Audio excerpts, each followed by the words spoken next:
Hello and welcome to the One Life Church devotional series where we cover the entire Bible in 20 months. Well, today's chapters are 1 Chronicles 13 and 14. And I'm down here at Sea Point today. The sea is like glass. I really should be in my canoe out there, shouldn't I? I mean, on a day like today. But there's something quite profound about walking on these old rocks. They've been here for thousands of years and they've seen things, haven't they? I mean, if you look a little bit further behind me there's a shipwreck sticking up out of the rocks. These old rocks have seen things happen in the last couple of 100 years, and it's a perfect setting for us to talk about history, because today that's what we're doing. 1 Chronicles 13 looks at the history of Israel.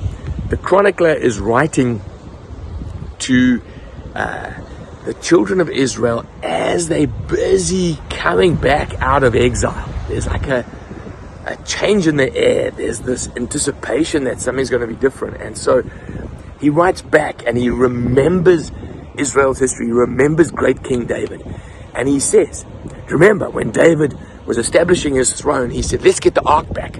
So he got the musicians and he got the elders and everybody pulled in, and they started to bring the ark back to put in the city of David.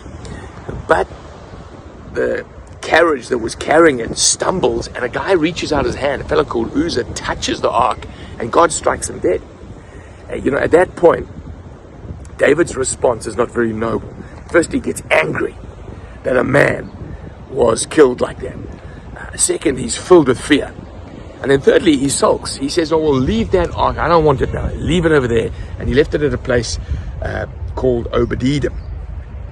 Now, what happened is God's blessing came on Obed-Edom. It only stayed there for 3 months, but David could see, wow, no matter what tantrum I'm throwing, no matter how angry I get at God, no matter how frustrated I get, God's marching relentlessly through history, and he's blessing those who he wants to bless, and he is calling those who he wants to call.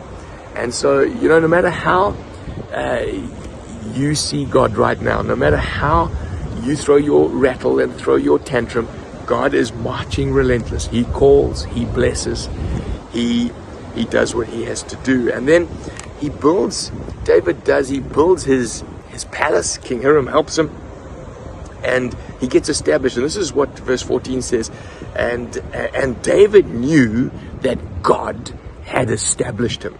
Verse 17 says, and David's fame spread throughout the land. And so why is the chronicler focusing on David? I mean, there are other kings he could have focused on. I mean, there are many other kings, but he focuses on David. And, he's not the only prophet that did that. He's not the only writer who did that. Jeremiah said that God was going to bring Israel back. Isaiah 45:21 says the same thing. Hosea 3:5 says the same thing. Israel return, they'll seek God, and God will bless them. But it's Amos who had this intriguing prophecy. Amos 9:11 says this: in that day I will restore David's fallen tent.